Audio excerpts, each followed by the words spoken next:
folks, I think we're going to go ahead and get started.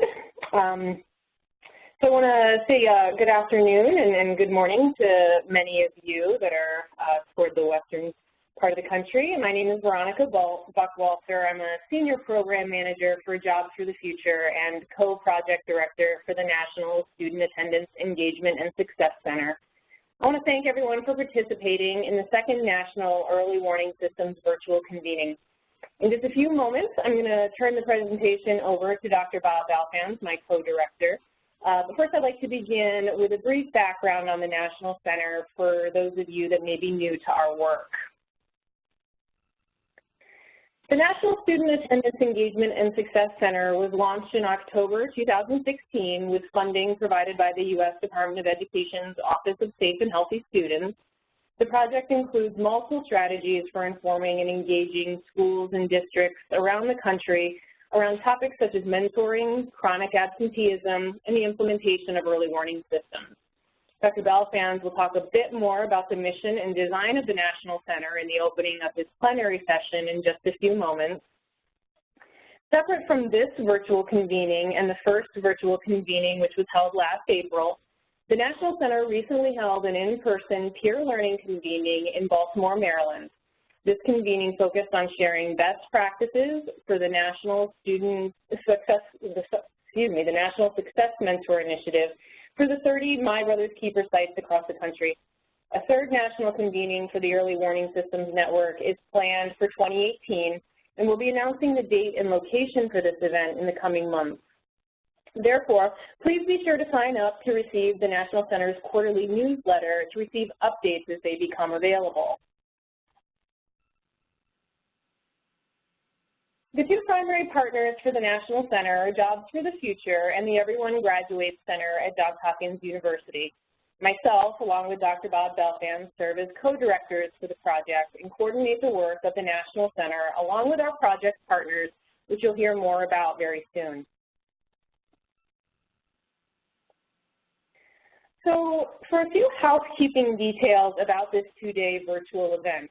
The event is designed to offer participants a mix of both plenary and breakout sessions. The topics for these sessions have been carefully selected to offer you relevant insight and guidance from national experts and facilitators, as well as provide examples and success stories of implementation in the field. Similar to the first national convening, all sessions will be recorded and the recordings will be made available on the National Center's website. In addition, an email with a link to the recordings will be sent to all registrants in the coming weeks. Throughout the sessions, we provided multiple links to the Center's temporary website, resources, and contact email address. Unfortunately, these links are not clickable within WebEx. Therefore, please plan to either jot these down or copy and paste them to a separate document if you plan to access the links immediately. The links will be available through the recordings following the convening. Throughout each session, participants will be muted, but you'll be given multiple opportunities to submit questions via the chat function of WebEx, which you'll find in the lower right-hand corner of your screen. We highly encourage all participants to submit both questions and comments using this feature, and the session facilitators will monitor incoming questions for the Q&A portion of each session. Finally, your feedback on all of our presentations over the next 2 days is critical to helping us improve our delivery methods and program content. We greatly appreciate your participation in a very brief 5-question survey following the Q&A portion of each session. Please be sure to stick around after the Q&A of each session to complete this self-paced survey so that we can identify areas for improvement for future events. So before I hand this over to Dr. Balfans, I just wanted to quickly draw your attention to a few upcoming events and resources. Our webinar series will resume in late November, so please be sure to register to receive information and login details for those webinars. Our interim website includes links to all of our past webinars and virtual presentations, as well as many other resources, tools, and research. Also, please be sure to email info@nationalstudentsuccesscenter.org to sign up for our newsletter and receive other updates about our events and technical assistance opportunities.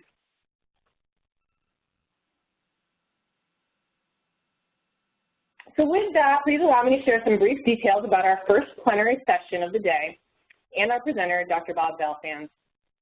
Dr. Belfans serves as director of the Everyone Graduates Center at Johns Hopkins University. He's published widely on secondary school reform, high school dropouts, early warning systems, chronic absenteeism, school climate, and instructional interventions in high-poverty schools. He focuses on translating research findings into effective school interventions. He's received multiple national awards for his research, leadership, and innovation in these fields, and brings that expertise to the National Student Attendance Engagement and Success Center as our co-project director. Today's opening plenary session will last for approximately 75 minutes. Again, we encourage everyone to utilize the chat function at the bottom right-hand corner of your screen to submit questions or comments for Dr. Belfans. Please be sure to select everyone from the drop-down box provided to ensure that your comments and questions are seen by me, your facilitator for this session, and our speaker.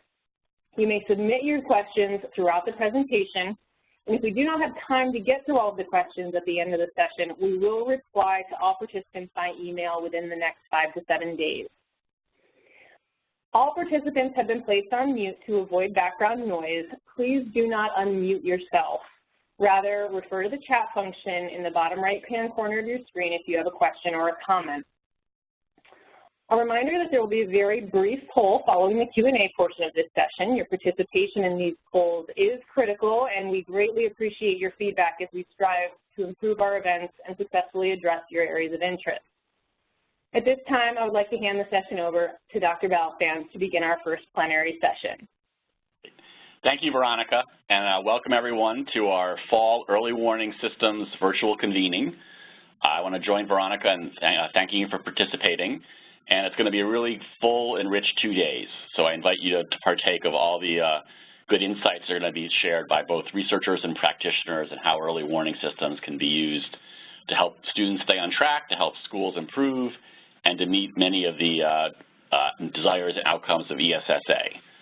And we're going to talk about in our kickoff here today is after I give just a brief overview of, again, of the mission of our center, we're going to just spend a minute having a brief overview of what early warning systems are, and then we're going to spend most of our time really looking at how early warning systems can be used in multiple ways to sort of meet the needs of and advance the cause and the objectives of the Every Student Succeeds Act. And then we'll have lots of time for Q&A at the end. So just briefly about our center, the National Student Attendance Engagement and Success Center. Our goal is to supporting safe and healthy students through early warning systems and success mentors. And this really flows to our mission, which is to disseminate evidence-based practices and build and facilitate communities of practice to help students attend every day, be engaged in school, succeed academically so they graduate high school prepared for college, career, and civic life. So basically we're trying to become a center that provides support and insight to schools and districts and states that are looking for ways to make sure that all their students can succeed in school, can come every day, can be focused in class, can get their work done, can be promoted to the next grade on time, and then can graduate college and career ready, because that's really what we have to do in the 21st century. We really have to graduate all our students college and career ready, and that's really a new mission for a new century, and so schools need new tools and new approaches, and that's really what the National Student Attendance Engagement and Success Center is trying to do, both through creating communities of practice so we can learn from each other, help disseminating tools and techniques, and then having sessions like this where we can share the latest information, research, and findings from schools on how to do this work well. The TA Center has a number of core partners that make all this work possible and really provide strong supports to the folks in the field. We work with Attendance Works and Mentor as two key nonprofits that are affiliated with the center. Attendance Works really is at the forefront of making the case of why we have to pay attention to chronic absenteeism, and then giving schools and districts and states real tools and approaches and techniques and learning communities on how to do that. And I really encourage you to check out their website for a wealth of materials. Mentor is our core partner for our success mentor work, and more broadly for this idea that we need to bring a second shift of adults into schools In our highest need schools, there's so many needy kids and not enough adults there to give them all the supports they need.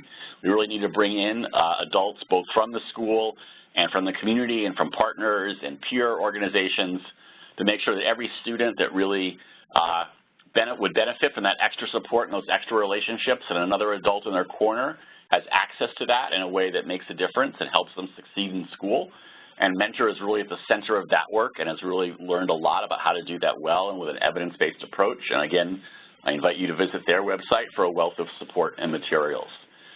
We're supporting both a Success Mentor and Early Warning System community of practice. We invite you to join those and learn about those through the website and the webinars to be a part of that. And then, as we said, we have our website as our hubs for resources and communications.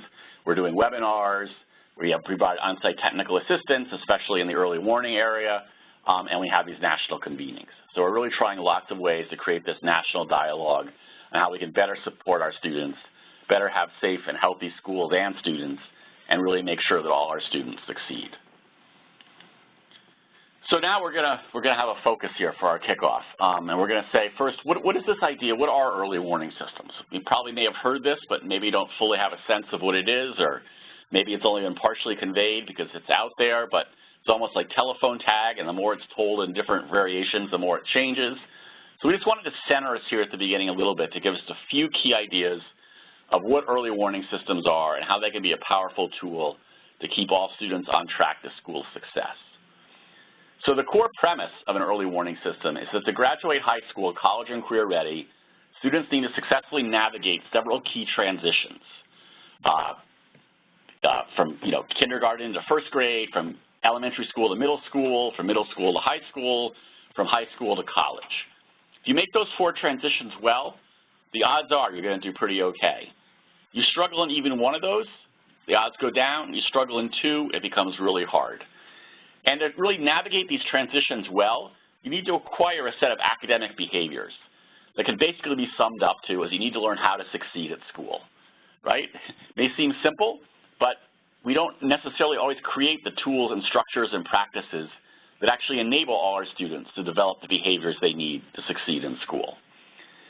And the other key idea of early warning systems is that students signal early and often when they are on or off track towards these outcomes through their behaviors, through things you can see in their schoolwork and their school attendance and how they interact and behave and are engaged in school. Those are all clear signals the students are sending, waving their hands, help, I need some extra support, or doing fine, moving through here, everything's okay. And the idea is, if we pay attention to these signals and track the early warning indicators, we can really identify that moment in time when students are just beginning to fall off track and then provide the time, and that gives us the time to intervene and to change their course, and even to get it wrong the first time. And if that doesn't work, try again, because we're getting there early enough. We're getting there right when the disengagement is starting, or when something is keeping them out of school, or when they're not getting the support they need to do well in their classes. And that's the time that, we can have our highest point of leverage. So it's like there's these signals, we just got to organize ourselves to pay attention to them and then act upon them in effective ways. So the idea is that using early warning systems, schools can capture the data that will drive the decisions about how to best apply school-wide preventative tactics, like what's our best school-wide attendance and behavior and course performance strategies?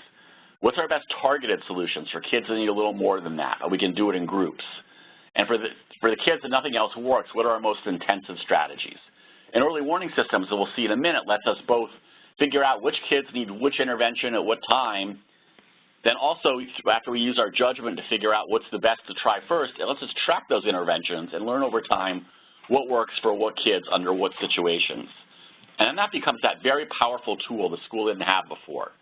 They know what the signals are, they have systems to pay attention to the signals, they have systems to pull together adult knowledge to respond to those signals, then they have systems to say what's the best intervention and how can we track and learn and figure out so we know over time how we can get the best intervention to the right kid at the right time at the intensity and scale required. So that's the big picture. Just a few more minutes on some of those sort of pieces. So as we were saying, early warning systems really have two parts. They have a set of indicators, the signals, and means to sort of understand them and analyze them and understand what's the most strategic signals to pay attention to when, and then a set of intervention systems that are responses to those signals. And throughout this also there's a sense there's a data side and there's a human side. Now, it's really hard to do this work if you don't have the data side right, but the power and the impact and all the stuff we want to happen happens because of the human side. And oftentimes we focus too much on the data systems and forget it's those human systems that really make or break the effectiveness of does this really change things and really matter for kids. So on the indicator side, we want to make sure that what we use as an indicator, our signal, that we're paying attention to the right thing, that they're reliable and valid, that if we look at them several times for different kids, they tell us the same thing, that they're predictive, that they tell us that if this is happening now, there's high odds of something else, either good or bad, happening later, and it's a tight relationship. And also that each indicator gives us a new piece of information, because we want to actually use the smallest number of indicators as possible to capture the largest number of kids that are both on and off track to graduation, because that's much more easy to understand and manage and analyze and act against. We don't really want 50 indicators, because that becomes unwieldy and unmanageable. So it's really this idea of being parsimonious and saying, only add an indicator if it gives us information the prior indicators don't already give us. So that's this idea of unique information for action. And then this idea of your intervention system is some sort of tiered response. You have to have whole school prevention. You can't individually intervene your way out of the challenge when it's hundreds of kids with off-track indicators. You need good, effective small group interventions, and then you need a system for the case-managed high intensity when nothing else works. And then you need facilitation and teams of teachers doing this work together, because it is something new to learn. People can pick it up relatively rapidly when they have first-hand experience with it. They get good data in a timely fashion, but it takes a little bit of facilitation in the beginning to make that work and stick and hold together. And there needs to be a sense of space and structure within the school day for teachers to do this work. Over time, through lots and lots of analysis, we've really learned that there is 3 powerful indicators. And there's room to add more as we learn more, but these are really the foundation upon which to build, which is attendance, behavior, and course performance, which ironically become the ABCs, right? If you don't attend regularly, it's really hard to succeed in school if you're missing 10% or more of the time. Students that do really well, that really succeed in school and do well in college, come to school, it turns out, almost every day. Now, that should make us feel well, because it tells us that school really matters. It's not a thing that you can just get a little of and be okay. Behavior. If a student is getting suspended, we can see that's a clear signal. But it's also mild, sustained misbehavior that ultimately is shown to be a pretty strong predictor. If you're constantly being sent to the office, if you're constantly getting detention, if you're constantly seen as not conforming to the norms of the school, whether those are fair or unfair, over time, the system starts to work against you, and the student sort of gets a reputation of not someone to invest in. And so that becomes a strong signal.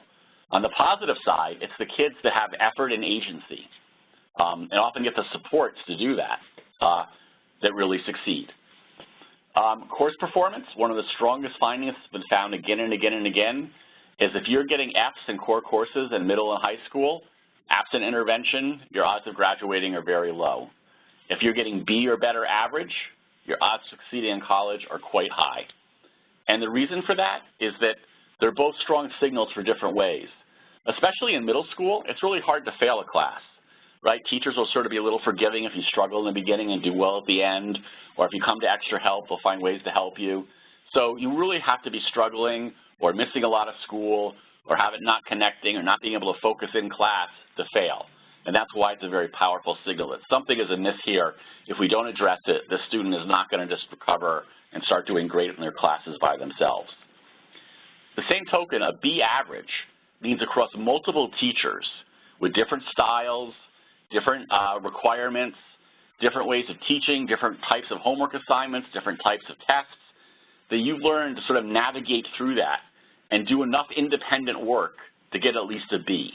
And that really shows you that you're on your way to what's required in college, is really to be able to do the work on your own, to do it to a quality good enough to get a passing grade, and to be able to navigate lots of different adult teaching styles. So that's why that's been such a strong positive indicator. Okay? As we were saying, the power of early warning systems is in combining actionable data with effective human responses. So these data systems have got to be easy for the teacher and school leader to access indicator data for their kids. There can't be multiple screens they have to dig through, or they have to flip through a complex system to find the right variables. They need like a one-button thing that says, here are my kids, here's how they're doing. And then as important as this data is, the success or failure, as we said, is driven by the human systems designed to analyze and respond to this data.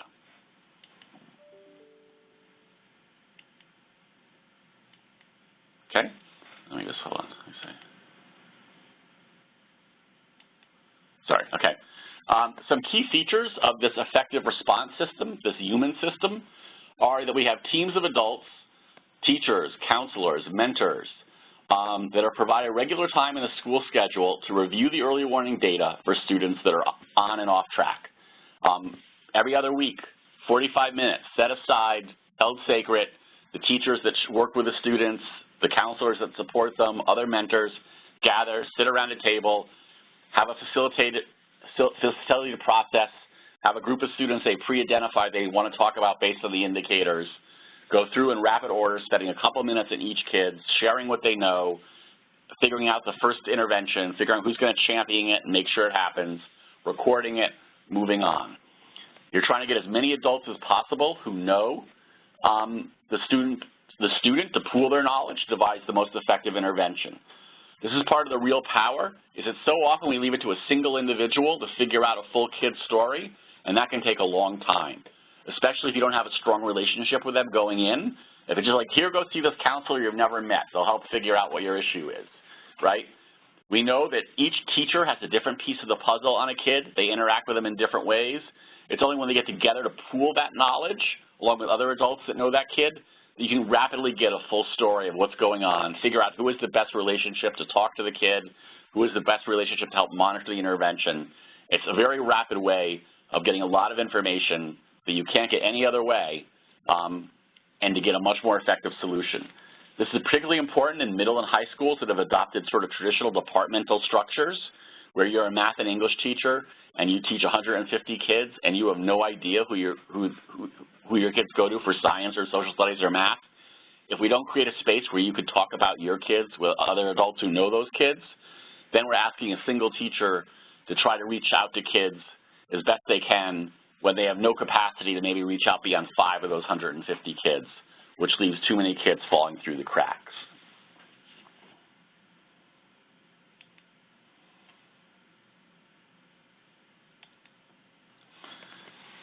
A key thing is once you've done your intervention, you really have to progress monitor. Did it get implemented? Is it making a difference? And if it's not making a difference, you try something else. There's no magic to this. You've got to just keep trying and analyzing and trying and analyzing until you find something that works.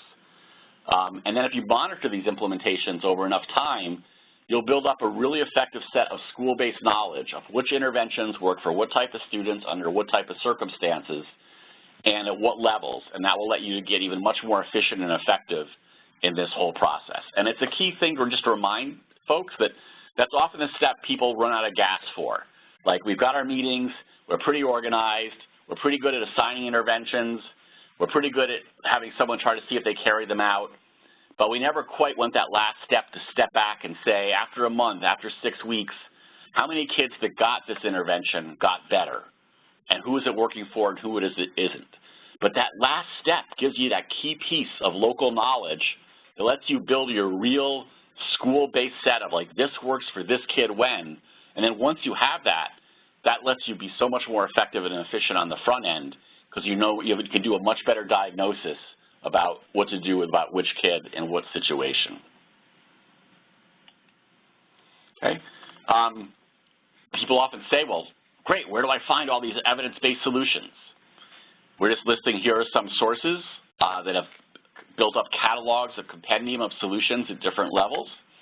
And it's both those existing ones and then ones that you can learn from your own knowledge that there is evidence that this makes a difference for some types of kids in some situations.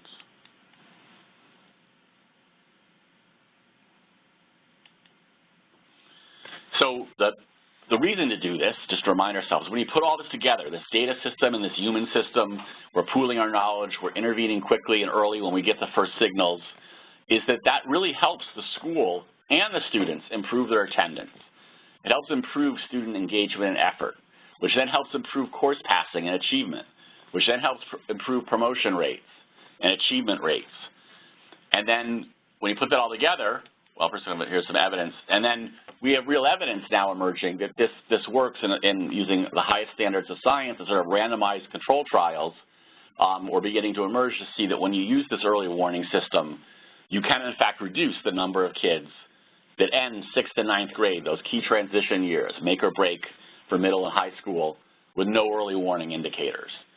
And that's really powerful because the data suggests strongly that the kids, that it's reducing early warning indicators is good. It's better to have 2 than 3, 1 than 2, but you get your real power when you get to 0. When those kids are coming every day, focusing in class, getting their work done, that's when they're really on track to success.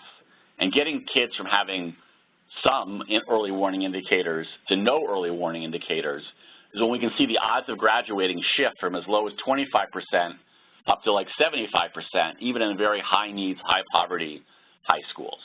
So this is good encouraging evidence that in a sort of randomized study, sort of the highest level of evidence now under ESSA for evidence-based practices, it's been shown that these systems can reduce the number of kids ending 6th and 9th grade with no early warning indicators.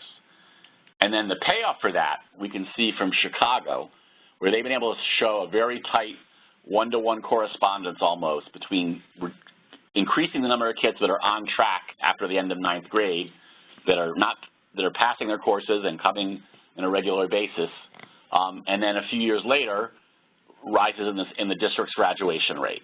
So that again shows you how these individualized efforts at schools, when done across multiple schools, add up together to real progress across the district. And that's why a number of places are now looking towards more district-wide adoptions of this practice, because they can see the power of that aggregation at district-level outcomes as well as at the school. All right, pause there. Let's collect our breath for a minute. That was just my sense to give us a baseline understanding of what our early warning systems, what their ideas are, what they're trying to achieve, what their key components are, and some good lessons learned about how to really implement strong response systems, and then what are some of the impacts and benefits you get when you do these systems well. Where we're going to pivot to now is really how these early warning systems can help districts and schools and states achieve some of the goals of the Every Student Succeeds Act, and to really, and it's very apropos when you think about it, that the name of the Education Act that replaced No Child Left Behind was Every Student Succeeds.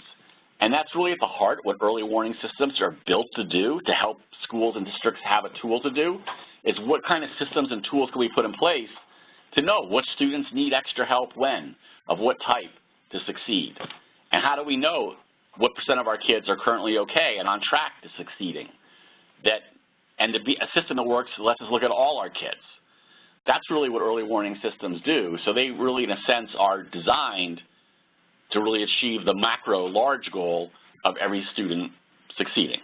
And by that, it really means, that they graduate high school and they're prepared for some sort of post-secondary schooling or training, because we know in the 21st century, there's really no work to support a family if you don't have a high school degree and some sort of post-secondary schooling or training or certificate.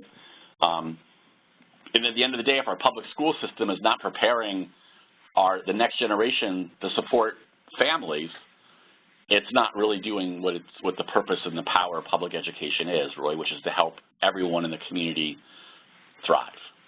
So let's get into some of the details now on how early warning systems can help with such noble goals. And what we're going to look at here is ways that early warning systems can help states and districts with ESSA implementation in terms of addressing key elements of state report cards, in terms of addressing the fifth indicator, when, as the majority of states have so far, selected chronic absenteeism as that indicator, how it can inform the needs assessments that are required by various parts and components of ESSA, and how it can be used as a core evidence-based strategy for schools requiring comprehensive and targeted improvements. We're going to look at each of those. So, attendance, behavior, and school climate are really now going to be part of every state's school report card, and from that, the district report cards that flow down in the school report cards. And that's actually a pretty big change that everyone might have not fully, be fully aware yet, because those, in many cases, those new report cards based on ESSA have not quite come out yet. But as we can see here from the statute, that in the language, it says that measures of school quality, climate, and safety, including rates of in-school suspensions, out-of-school suspensions, expulsions, school-related arrest, referrals to law enforcement, and chronic absenteeism, including both excused and unexcused absences, as well as incidents of violence and bullying and harassment, become part of those report cards. So that'll be very useful to schools and districts to be able to see how they're actually doing, because we know one of the issues with chronic absenteeism in particular, as well as some of the disparities in school discipline, was they weren't really publicly reported or stated. So many folks didn't actually know, or many schools themselves didn't fully know what the level of progress and challenge were in those metrics. And so that is now becoming available, which is a good thing. And so this is, some reasons how and why this is important, to both pay attention to that report card data and think about things that can be done to, make it be as good as it can, because that's what schools and districts are trying to do. So we know, for example, like when the chronic absenteeism rate hits high levels in a school, say greater than 30%, it can impact the achievement of all students. So that would be one very important thing for folks to be looking to, is if your school is getting up or close to that 30% level, you know that a really strong effort against chronic absenteeism is required, not just for the students involved, but really to the benefit of all students. Because, what happens when so many kids are not there on any given, are missing, 10% or more of school, which means in a teacher's classroom, it's a constantly shifting different set of students, which creates a no-win situation of either, let me remind you what we did yesterday, and then you sort of lose the kids who were there, and then maybe they act out, and you lose more time addressing that. Or you could say, we're moving along. If you weren't here yesterday, ask a friend what happened and try to catch up. And that's not going to work very well, and then you'll lose those kids, and then maybe they start acting out, and you lose more time. So one of the things that's really important about chronic absenteeism being on those state report cards is it really lets us know when it reaches the threshold that we really need to have a strong school-wide sort of all-hands-on-deck approach. And to give us a sense of that this is not might be more than a few places and more than we expect, the most recent current national data available suggests that 40% of high schools report 20% or more of their students missing 3 or more weeks of school. So 4 out of 10 high schools saying 1 in 5 kids are missing 3 weeks of school.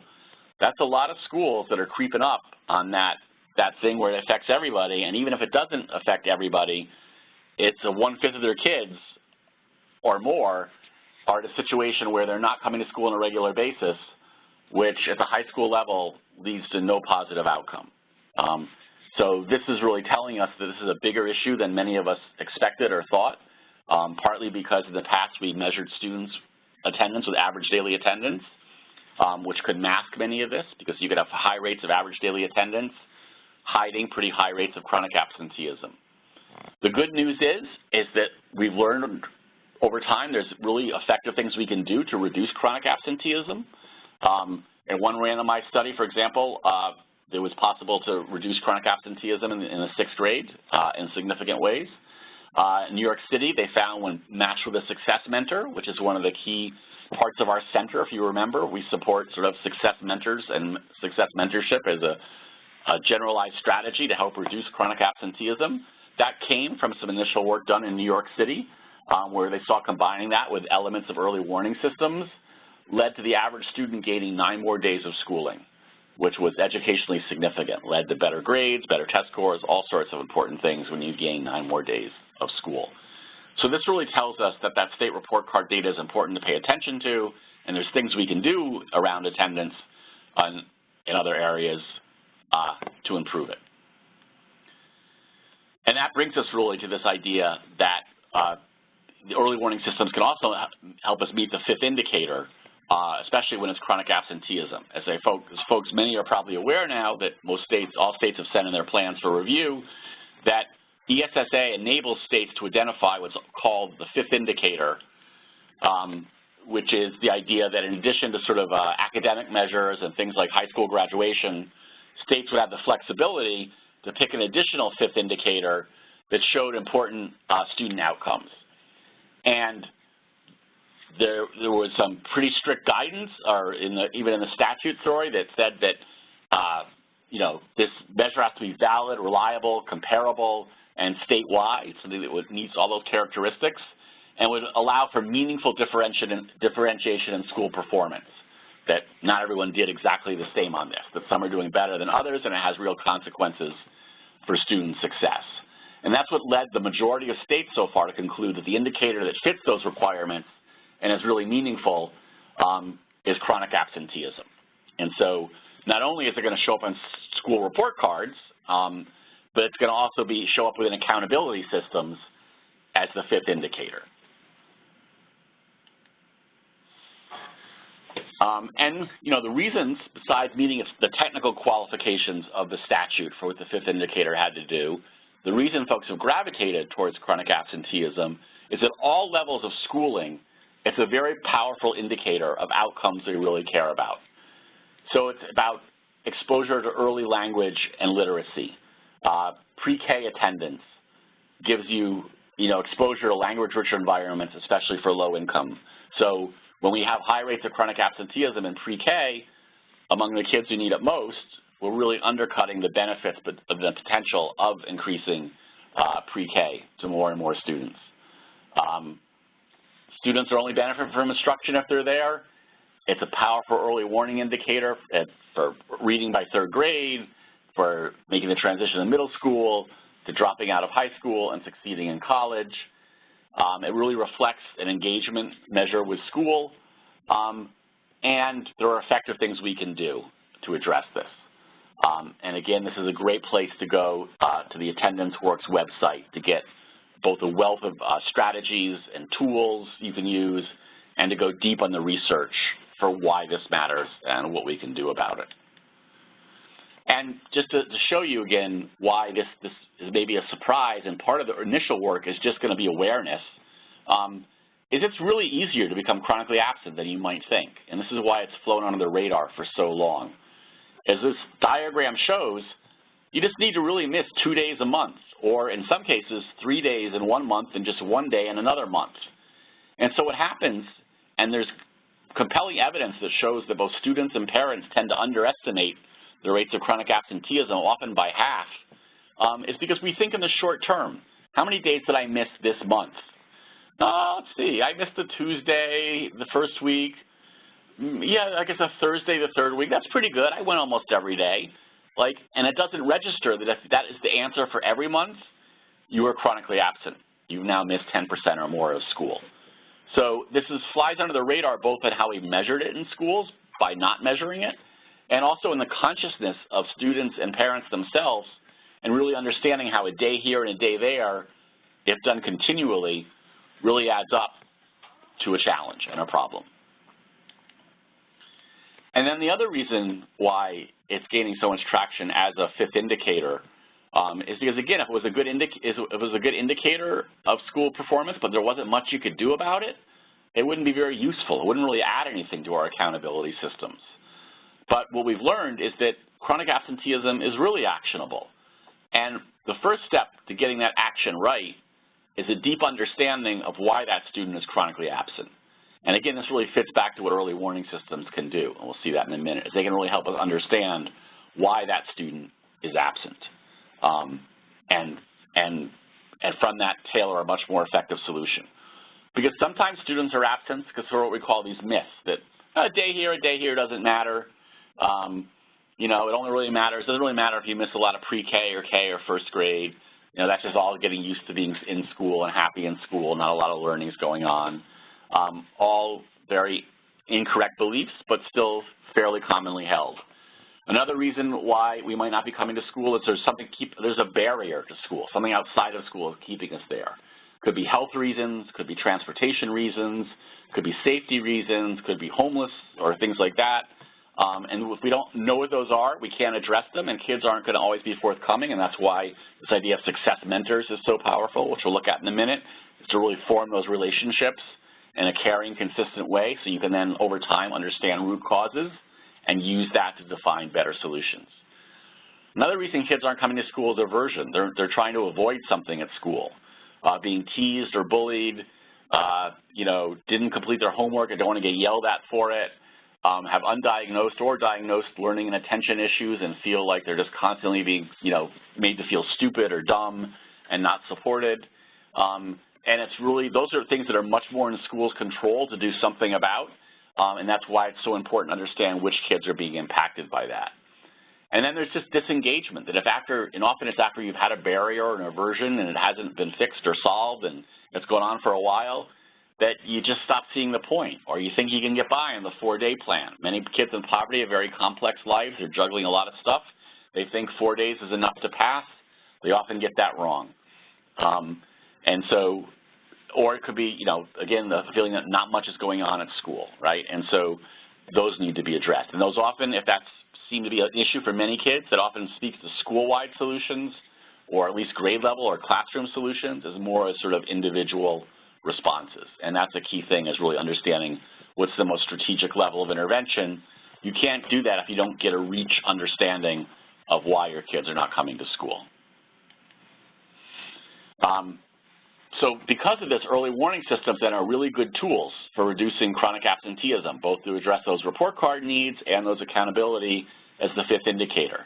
They enable close tracking of student attendance in real time, which enables response as soon as students are showing signs of trending towards chronic absenteeism. And this is really important, that we use that real-time factor, that as soon as a student has missed 10% of the school year, which like in October is the equivalent of like 3 days or 4 days, we start asking them, is everything okay? Maybe we just found they had like a flu. That's fine. That's a quick thing. I mean, not a quick thing, but it's a single-time thing that won't reoccur. We don't have to worry too much. But if we find out, well, I had an issue with the bus, and I overslept, and I don't know, I was afraid to come one day, then we likely know that's not going to change without an intervention. It's not going to just go away, and it's much better to be intervening sooner rather than later. So it's important to use that real-time aspect of attendance data, in particular through early warning systems, that as soon as that 10% threshold has occurred, have a conversation with the student, try to understand what's going on, and if it's an underlying issue, then bring that through the early warning system process to really try to figure out the best solution. The early warning systems, as I mentioned, but it's important to really hammer home, really enable this analysis of strategic levels of intervention. Is it best to intervene at the student level in this case, the class, the grade, the school, or the district? Again, if it's a transportation issue that's keeping many kids from school, you're not trying to solve that individually. How can we get you a ride? Who can get you here? If it's 15, 20 kids, it's like we have to address it head on and figure out why the buses aren't working. Who can we talk to in the bus service or the school district to try to solve this problem? And that effort would impact many, many students, and so it's worth it to go at a higher level than trying to find individualized solutions for each kid. And then the early warning systems provide this really strong means to assign, monitor, and establish the effectiveness of interventions. And I can't say this enough. To really build school knowledge, to really build school power, to really increase the effectiveness to have every student succeed, you really have to learn which interventions work for which students and which circumstances. The best way to do that is to try, to learn, to record, and to analyze. And then you have knowledge that's really true to your school. And that's like the most powerful knowledge you can have, because it lets you design solutions that are most effective for your kids. And early warning systems can really help with that process. Many have built-in intervention trackers with drop-down menus. You can click on what you're doing. They provide some analytic tools to help you analyze patterns over time. That all stuff is very useful, so you don't have to sort of just try to do it by hand when no one has any time to do that. All right, brief pause again so we can collect ourselves before we push on to our needs assessments. So another feature of Every Student Succeeds Act, which was in prior versions in different ways of No Child Left Behind and the Title I regulations and laws which preceded that. But I think is given a new powerful use in Every Student Succeeds Act. It's this idea of a needs assessment, to really deeply understand what the needs are of a school, and then to assemble the right interventions, evidence-based interventions against those needs, as opposed to a more one-size-fits-all, show me one struggling school, I'll show you all of them. Here is the obvious 4 things all struggling schools need to do, just go do them. This lets us have a much more customized and focused understanding of each school's challenges and needs, and to develop, again, is that we were talking almost at the kid level, but now at the school level, a much more customized and thoughtful and therefore likely to succeed integrated packages of interventions, reforms, and strategies based on that assessed need and understanding where the strengths are of the school to build upon and where the challenges are and the holes to fill. So early warning systems can really help us understand how many kids are walking in my door in 6th grade, in 9th grade, whatever the first year of my school is, that really struggled before they got here, that, you know, had issues of chronic absenteeism or course failure. So you can understand, are my responses robust enough? Do I have a good upfront, welcome to school, it's important, we want you here every day, pro-attendance strategy and recognition systems? Do I have the right sort of like positive behavior and restorative responses to get kids to sort of own what they do and to copy positive behavior and not get subtly rewarded for being the one talking back to the teacher? Do I have ways to make sure kids know how to pass their classes and if they don't, how to recover? Do I have enough upfront given the magnitude of the challenge walking in my door? Do I have good support systems for the kids who need more? I may have a great literacy lab with great results, but it only accommodates 15 kids. If my early warning data says I got 55 kids walking in the door with big literacy needs, then I know I got to do something. I got to find a way to increase the capacity of that lab or find another solution. Because only giving a good intervention to 1 out of 3 kids that need it isn't really a recipe for success for a school. And so early warning systems can really help us with that sense of what are the actual needs of this school, how do they change over time, and that's another thing that's really important is that we often get this set idea that this is exactly year after year what we face, yet our school populations are very dynamic. They do change. The number of kids in different circumstances do change year to year, and we really need to be responsive at the school level to how those changes are and what different supports and structures and responses we need based on the need walking in the door, not sort of our, you know, rule of thumb of this is what it's been for 10 years, so this is what it will be. And the metaphor I use here is if you think about this, and this is all the way down to high school sports. So high school is listening, you do this in your sports. You need to do this for your kids in general, which is sports teams watch the tape of the opponent they're going to face every week. And based on that tape and what that opponent does, their strengths and their weaknesses, they change what they're going to do. They don't say we have one set way to play offense, we have one set way to play defense. We just do that every week and we're consistent and we never change on who the opponent is. In the sports world, we've learned how to be highly responsive to changes in challenge and strengths and change our responses to that. We need to adopt some of that sort of same strategies and attitudes in our schoolwork about the needs of kids coming in and how we can change and adapt and get the right responses and right supports so they can all succeed. Okay. And then the last thing I want to talk about before we get a chance to get into some rich Q&A is how early warning systems can help with both evidence-based comprehensive and targeted school improvements.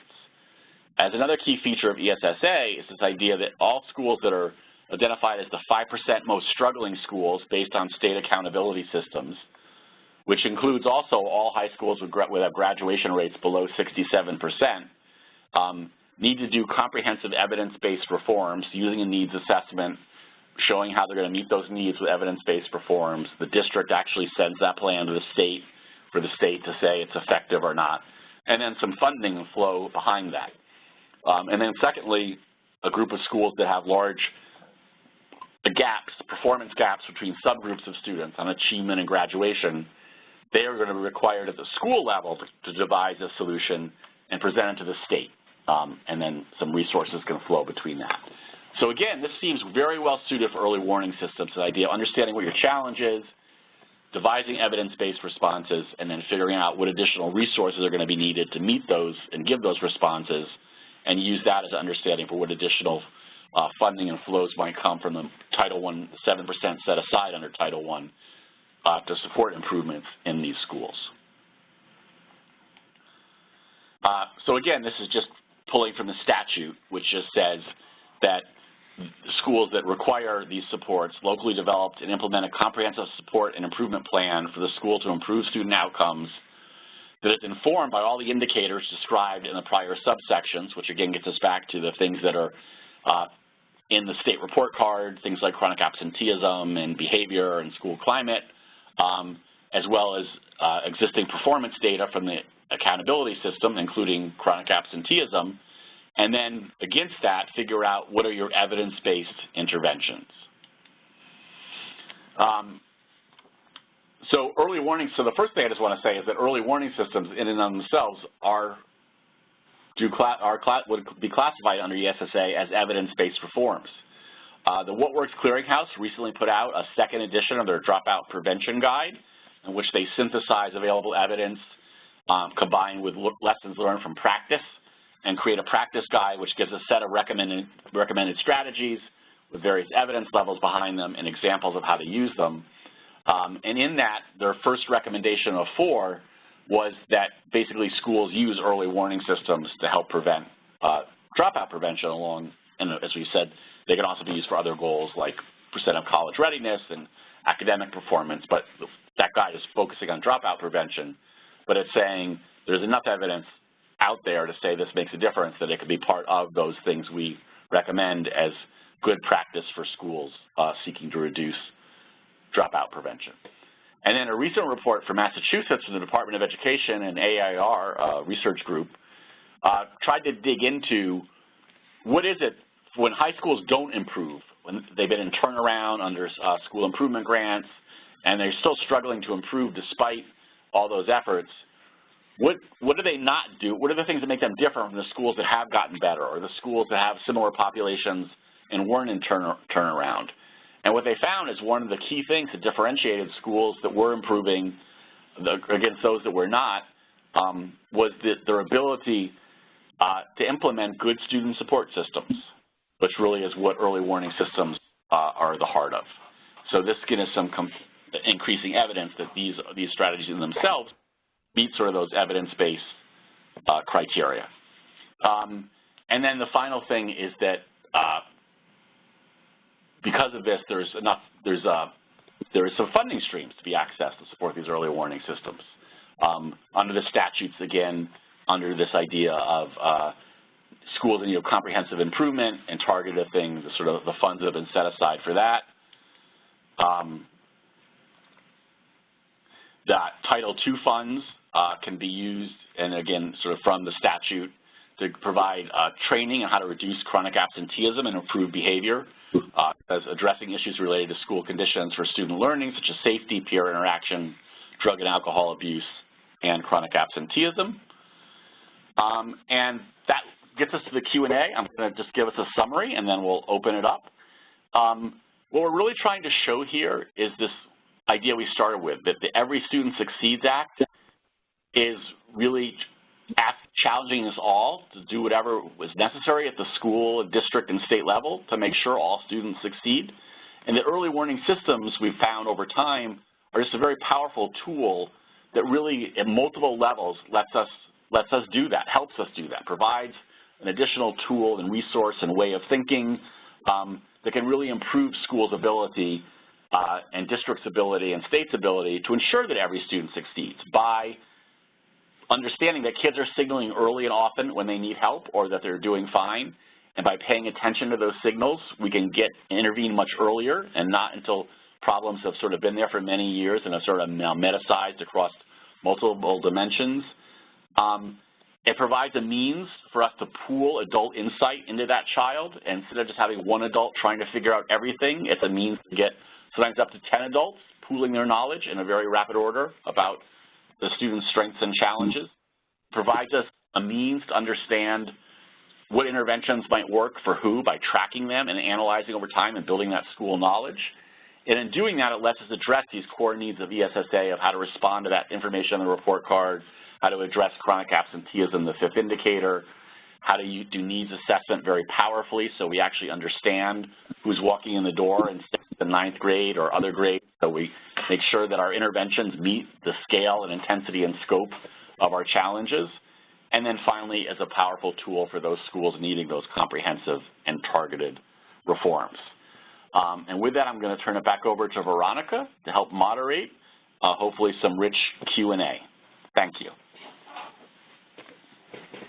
Thank you, Dr. Bell-Sams, and thank you for that wonderful presentation, the overview of early warning systems and how it relates to ESSA. So at this time, we are going to move into answering some of your questions that were submitted during the presentation. Please, everyone, feel free to continue to submit your questions using the chat feature at the bottom right-hand corner of your screen. Please remember to use the drop-down to select either all panelists or all attendees so that I am sure to see your question and get it to Dr. Bell-Sams.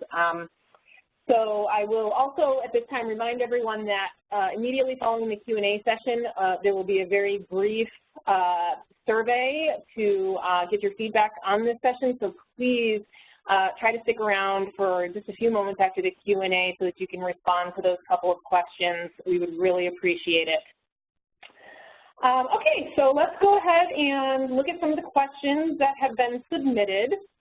Okay, your first question, where do you start when the barriers families face seem to be an equal mix of all of these issues, myths, barriers, etc.? How do you know what's most important?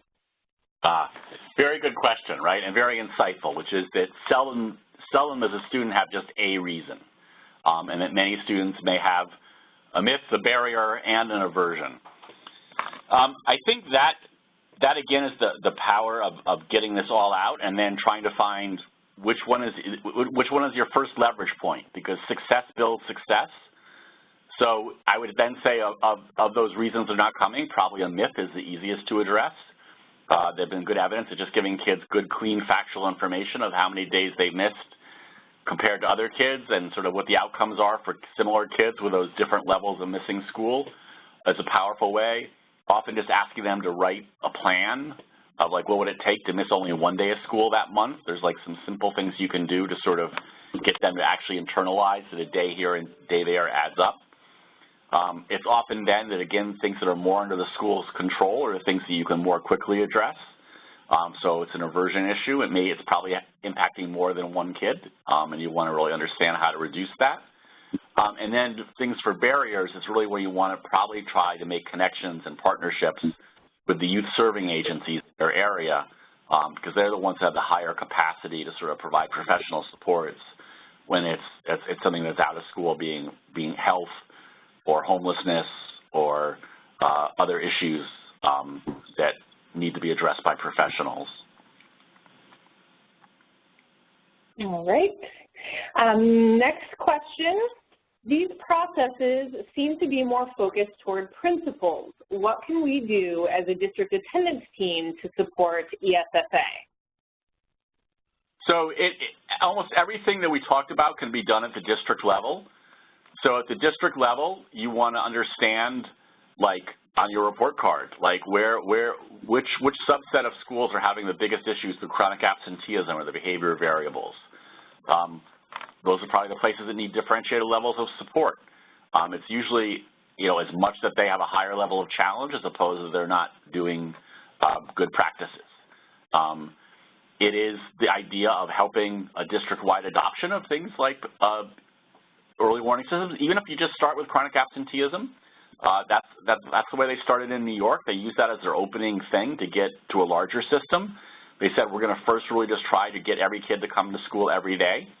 And they did it at a district level, and that's where they both sent good data to all the schools, so they had up-to-date, actionable data on who was chronically absent.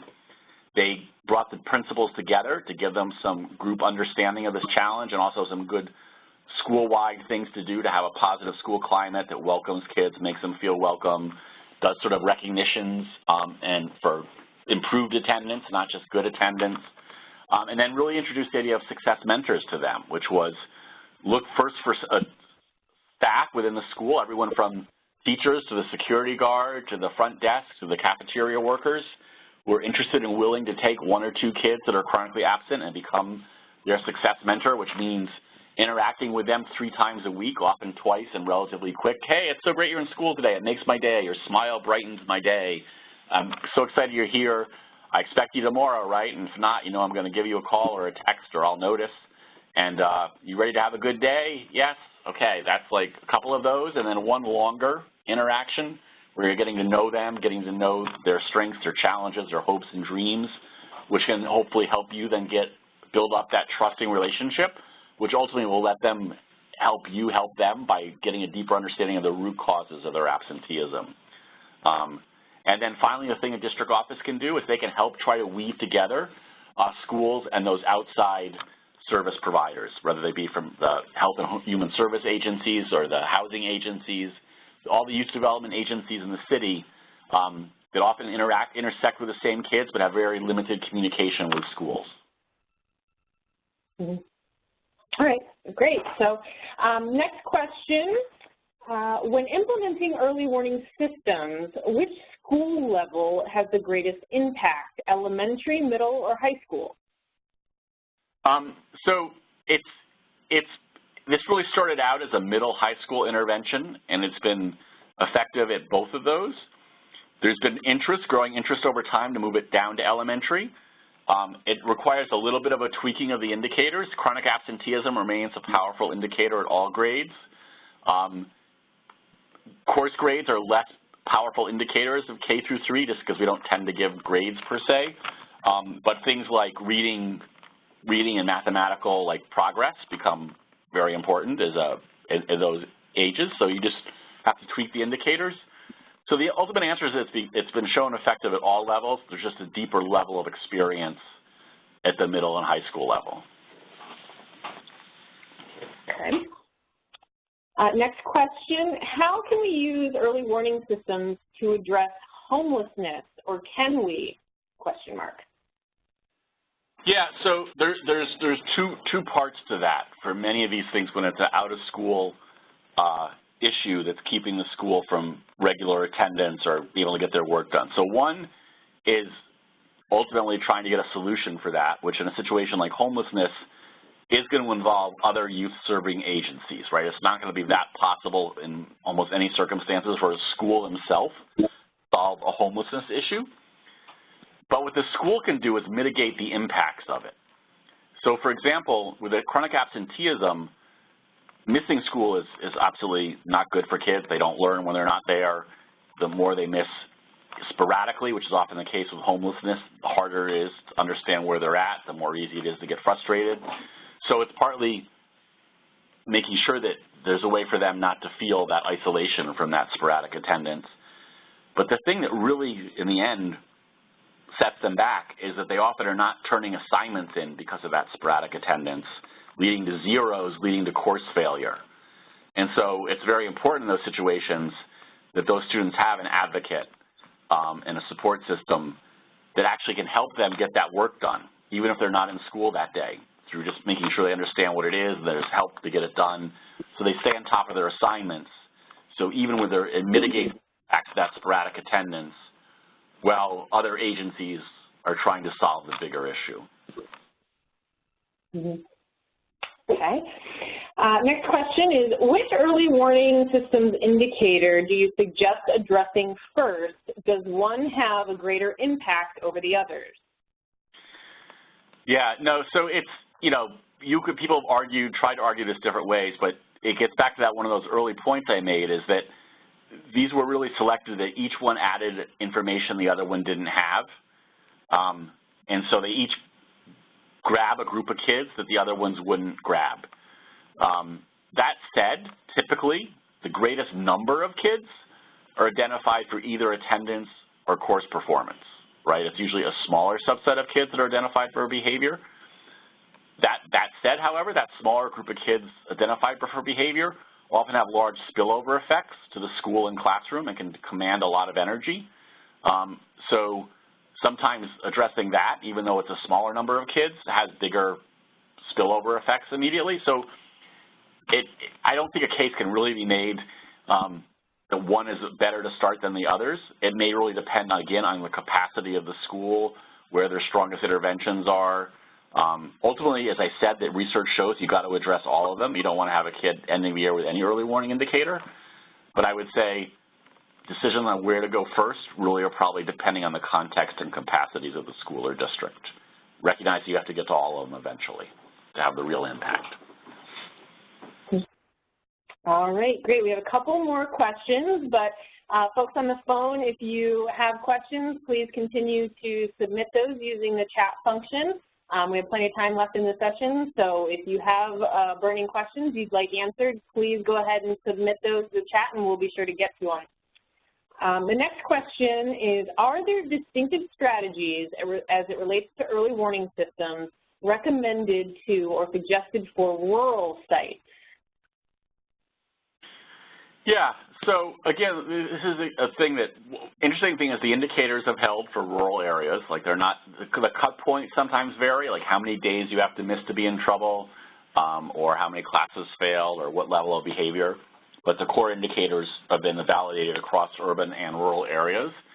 And so again, I think it's sometimes rural areas have fewer external social support agencies or metrics to deal with, but much of this stuff can still be done by folks in the school. And that's, again, like what they found like with the success mentoring program in New York, that, you know, if each adult in the building takes 1 or 2 kids to be a success mentor, you can still reach a large number of those kids who need it.